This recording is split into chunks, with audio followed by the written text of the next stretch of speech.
Hola, muy buen día para todos. Mi nombre es Gustavo Lafontaine, soy licenciado en Psicología, profesor investigador de la Universidad Católica Andrés Bello y especialista en análisis de datos. El día de hoy vengo a hablarles sobre la discusión de resultados. Este es el cuarto y último video de una serie de videos que abordan distintos temas sobre cómo hacer una redacción amable para el lector, amable para nosotros, que nos permita sintetizar los hallazgos de nuestro trabajo con las teorías y los discursos que hay sobre los temas que estamos trabajando. Estos videos están diseñados en formato de podcast, de modo que no tienes que observar las imágenes en pantalla para poder disfrutarlo. Puedes escucharlo mientras manejas, puedes escucharlo mientras estás trabajando o simplemente puedes sentarte, relajarte y comenzamos.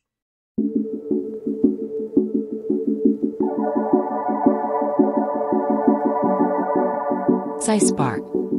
Anteriormente ya hemos hablado de forma extensa, debo decir, sobre el valor que tiene el marco teórico y su importancia en la discusión de resultados.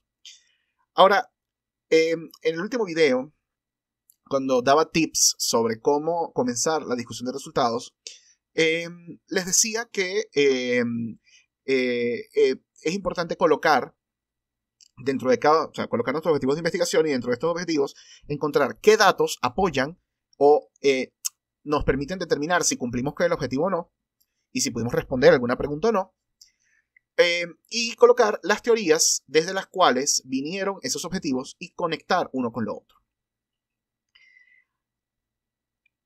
Quizás allí estoy pecando de simplista, porque no todos los resultados son igual de compatibles con las teorías o los marcos teóricos o los marcos referenciales. Ay, si fuera así de fácil. No. Fíjense. Por supuesto que puede pasar que nuestro resultado sea consistente con lo que dicen los investigadores, en cuyo caso nuestros datos están aportando evidencia a sus hallazgos empíricos también, o a favor de sus hallazgos también. Ahora, puede pasar que ese no sea el caso, que encontremos resultados distintos, es decir, que donde unos investigadores no encontraron o no observaron un efecto, ustedes sí lo observaron, o donde ellos observaron un efecto, ustedes no lo observaron. ¿Qué debemos hacer aquí? ¿No? Debemos solamente enfocarnos en los autores que concuerdan con nuestros hallazgos. Para nada, en lo más mínimo. Todo lo contrario. De repente, incluso a los que debemos prestar menos atención son a los autores que son consistentes con nuestros hallazgos. No porque no sean importantes, sino porque es sencillo decir, oye, yo encontré esto y estos autores encontraron esto, lo que valida esta postura teórica. Más bien, lo rico aquí es cuando nos encontramos con autores cuyos resultados no son consistentes con los nuestros y nos toca tratar de explicar por qué. Y obviamente esto no es fácil. Tienen aquí que conocer muy bien su trabajo de investigación. En otros módulos de estos talleres similares a estos, estoy seguro que les habrán hablado sobre errores tipo 1 o errores tipo 2. Y esto es lo primero que tenemos que descartar. Tenemos que descartar que en nuestra investigación haya ocurrido un error tipo 1 o un error tipo 2. Y se supone que si hicimos todo bien, ya eso debería estar descartado. Se supone que hemos controlado las variables extrañas, se supone que hemos maximizado el efecto o hemos creado las condiciones para maximizar el efecto que estamos tratando de medir, se supone que hemos hecho las mediciones más precisas posibles, etcétera, etcétera, etcétera, etcétera. Pero claro, no siempre hacemos un trabajo ideal o un trabajo perfecto. Por ejemplo, algo que pasa con demasiada frecuencia en nuestra disciplina, en la psicología, sobre todo por supuesto en lo cuantitativo, es que los instrumentos psicométricos que estamos utilizando no tienen la misma estructura factorial que tiene cuando fueron originalmente validados. Es decir, los resultados que nosotros estamos obteniendo nos revelan que los factores latentes, aquellas cosas que están detrás de lo que medimos cuando pasamos una prueba de personalidad, por ejemplo, son distintas en distintas poblaciones. ¡Ay, caramba! He visto con mucha frecuencia que muchos estudiantes dicen, bueno, sin embargo, vamos a seguir con el criterio teórico, pero vamos a tener mucho cuidado en la evaluación de resultados. Yo no soy muy afín a esta aproximación. Más bien, yo parto de la idea de que vamos a tratar de, en la medida de lo posible, de crear un mejor modelo. Vamos a corroborar el valor de ese modelo utilizando un análisis factorial confirmatorio y vamos a tratar de pulir esos resultados lo mejor posible. A veces no se puede, ¿ok? Pero, por ejemplo, cuando sabemos que esto pasa, cuando sabemos que nuestros instrumentos fallaron o que nuestros instrumentos no son consistentes, caramba, ya allí tenemos una razón para argumentar que los resultados pueden que no sean consistentes. Claro, ¿qué puede pasar, no? Puede ser que veamos rastros de un resultado similar al de los otros autores. Por ejemplo, si autores encontraron una relación entre A y B, y yo hago también mi experimento o hago mi investigación y encuentro que no hay relación entre A y B, pero, cuidado, encuentro que A y B sí están relacionadas, solo que la razón o la relación no es estadísticamente significativa. Y sé que uno de mis instrumentos tiene un problema, es posible que haya una varianza extraña que esté disminuyendo esa relación. Entonces, la inconsistencia de los resultados no son siempre iguales. No es lo mismo, por ejemplo, que desaparezca un efecto o se disminuya el tamaño de un efecto a que se invierta la relación de ese efecto. Ahí sí estaríamos en un problema grave. Que unos investigadores encuentren una relación positiva entre A y B y yo encuentro una relación negativa entre A y B. Bueno, no grave. O sea, no es grave, es interesante. Y aquí es donde ustedes tienen que empezar a echar mano de su conocimiento de estadística o de su conocimiento en el área social, en el caso de hacer investigaciones cualitativas, para poder dar cuenta de estas diferencias. Un ejemplo sencillo. Oye, ¿habrá algo que está moderando esta relación? ¿Habrá algo que causa que cambie el sentido de esta relación?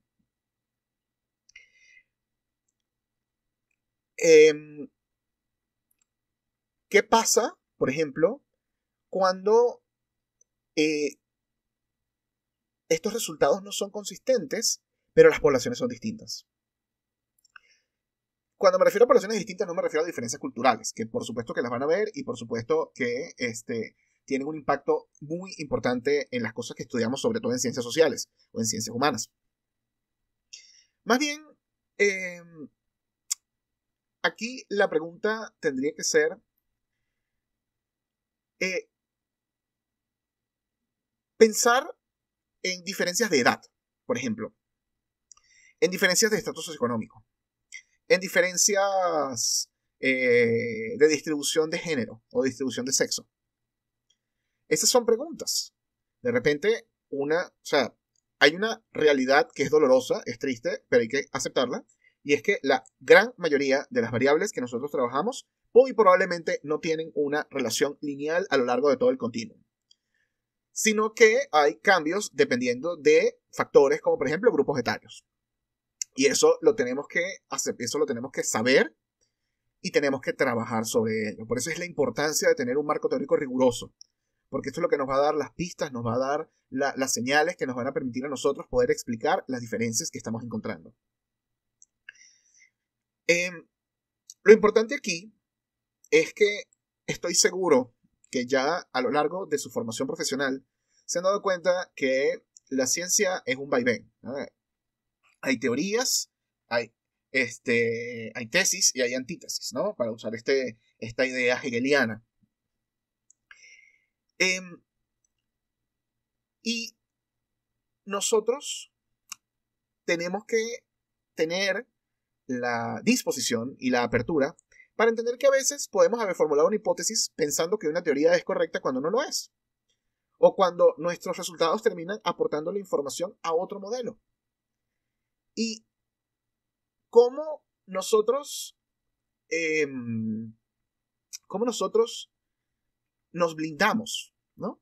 Para no caer en la desesperación, precisamente porque hicimos un trabajo exhaustivo, encontramos el estado del arte de estas variables con las que estamos trabajando, y eso nos permite hacer brincos lógicos, intuiciones, que nos van a permitir dar cuenta de cómo nuestros hallazgos están dándole apoyo o están soportando modelos teóricos.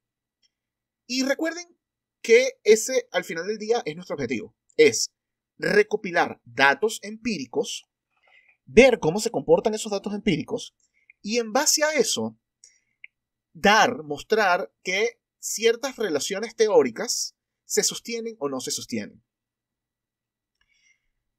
Nosotros no podemos hacer teoría con un estudio empírico. Eso requiere tiempo, eso requiere muchísimo trabajo. Usted muy raramente en un paper o en un trabajo de grado tiene el tamaño muestral, tiene la exhaustividad, tiene el dominio del tema como para poder formalmente introducir una teoría nueva. Ahora, eso no significa que nuestro trabajo no sea importante. Lo es muy importante. Nosotros estamos haciendo el trabajo de hormiguita, de mostrar más resultados, de mostrar dónde están las consistencias, dónde están las inconsistencias también, ¿no? Y sobre todo, ayudar a acumular evidencia para la comunidad científica. De resto, honestamente, siempre y cuando nosotros podamos detectar cuál fue nuestro resultado, cuál fue nuestro referente teórico, y los podamos asociar a nuestros objetivos, es sencillo. Es sencillo poder hilar cómo están relacionados. Cuando los resultados no son consistentes, y quiero una vez más a hincarme en esto porque es importante, sigan los siguientes pasos. Número 1, revisen una vez más que todos los supuestos de sus pruebas estadísticas se estén cumpliendo. Número 2, que los instrumentos estén bien calibrados. Número 3, que el software de análisis de datos que hayan utilizado utilice las fórmulas adecuadas. Y en el caso, por ejemplo, las librerías de Python son muy buenas en esto porque tienen una documentación muy exhaustiva de cuáles son las fórmulas que están utilizando. Lo que les quiero decir con esto es que no se sorprendan cuando corran unos datos en Jamovi o unos datos en SPSS o en Julia o en Python y le den resultados distintos. ¿Ok? Porque no todos los software y no todas las librerías usan los mismos modelos matemáticos. Entonces, tengan mucho cuidado con eso. Revisen 2 veces qué modelos matemáticos están utilizando, qué técnicas estadísticas están utilizando, ¿ok? Porque todo eso les va a poder decir, mira, yo hice esto bien, yo medí correctamente, yo utilicé estas técnicas, lo que se esperaba era encontrar esto, definitivamente no se encontró esto. Entonces puedo decir a ciencia cierta, ¿ok? Puedo decir a ciencia cierta que el hallazgo que yo estoy encontrando no es producto de un error. Y si no es producto de un error, ¿de qué puede ser producto? Bueno, normalmente lo que eso significa es que hay otros elementos del entorno, otros factores que están jugando un papel en la relación que tú estás estudiando que pudieron haber pasado desapercibidos. Que de repente no eran un factor para los otros investigadores, pero sí lo son para ti. Es como, no sé, se me ocurre medir la confianza en la medicina en Estados Unidos y en Venezuela, sobre todo en los años post-COVID y todo este asunto de si las vacunas, las no vacunas, ¿no? Y pensar en cómo la diferencia en acceso económico y la diferencia al acceso a sistemas de salud pueden de alguna manera cambiar nuestra relación o nuestras actitudes frente a estas vacunas. Me gustaría poder ir más al detalle, pero es que no existe tal cosa como una fórmula única, ¿no? porque no va a ser lo mismo en un caso de una correlación, a una comparación de medias, a un análisis de varianza, o incluso no va a ser lo mismo, por ejemplo, si usted trata de modelar estos datos con, no sé, XGBoost para hacer un análisis no lineal o una regresión no lineal. O sea, una vez más, tengo que volver a hacer mucho hincapié aquí. Entienda la técnica estadística que usted está utilizando, porque eso le va a permitir entender la naturaleza de sus resultados. Bien, para ir cerrando, me gustaría entonces hacer una diferenciación entre qué es una discusión y qué son las conclusiones, porque a veces parecen ser lo mismo. Si la discusión es el espacio donde nosotros respondemos nuestra pregunta de investigación, la conclusión es el espacio donde hacemos un resumen de todo lo que hicimos a lo largo de nuestro proceso de investigación. La discusión se plantea o podría comenzar diciendo lo siguiente. El objetivo de la presente investigación fue ta. Y para hacer eso nos propusimos explorar esto y esto. La conclusión reintroduce cosas como el valor ecológico o el valor social de nuestra investigación. En resumen, una conclusión podría arrancar así. En resumen, este trabajo estudió el fenómeno de bla. El fenómeno de bla se puede definir de tal manera. Encontramos que bla se relaciona con bla de esta manera. Las implicaciones que eso tiene en nuestra sociedad son esta y esta. Las implicaciones que esto tiene para la ciencia y para el desarrollo científico son esto y esto. Se podría decir que de alguna manera u otra, la conclusión se lee casi como una introducción que se hace después de hacer todo el proyecto, ¿no? Si la introducción habla o le introduce al lector, ¿no? Es eso, es una introducción para que el lector lea y diga, ok, entiendo qué es lo que tú vas a hacer ahorita. La conclusión es recordarle al lector todo lo que ha venido leyendo, ok, sintetizárselo en algunas poquitas páginas y responderle o decirle finalmente, oye, esto fue lo que encontré, en base a esto, estos son los beneficios, esto es lo que yo recomiendo, y muy importante, estas fueron las limitaciones de mi trabajo. Fíjense que con el tema de la crisis de la replicabilidad en psicología, se ha vuelto prácticamente una demanda que nosotros seamos lo más nítidos, honestos y abiertos con las limitaciones de mi trabajo. ¿Qué instrumentos no funcionaron? ¿Por qué el tamaño de mi muestra no necesariamente es el mejor? ¿Por qué? ¿Cuál es el impacto que puede tener cuál es el efecto que pudo tener un desbalance en la muestra? Todas estas cosas permiten al otro entender que nuestros hallazgos no son monolíticos y permiten a la mirada, una vez más, de ese lector que no está familiarizado con nuestro proyecto, darse cuenta de hasta dónde puede utilizar los resultados que nosotros encontramos. Las limitaciones van a poderle revelar al otro fallas metodológicas, van a poder revelarle al otro, limitaciones metodológicas. Van a poder mostrarle al otro vacíos de conocimiento que quedaron sin llenar. Y eso, acompañado con las recomendaciones, sirve como una invitación a otros lectores a continuar con nuestro trabajo de investigación.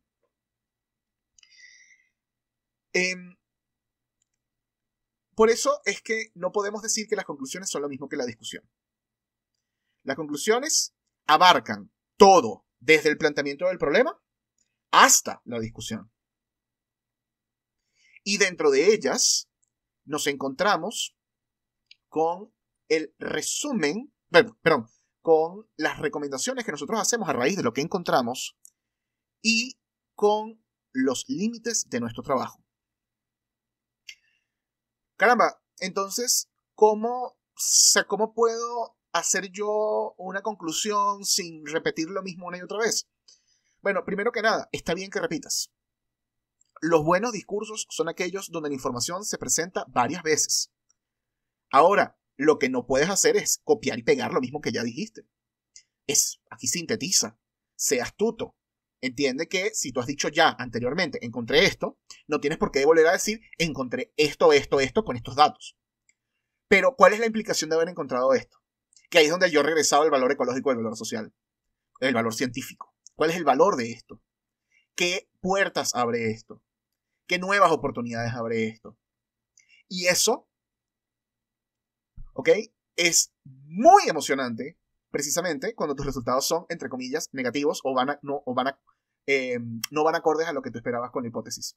Porque aquí es donde entra tu creatividad y donde, sinceramente, se le puede dar un poco de rienda suelta a la imaginación.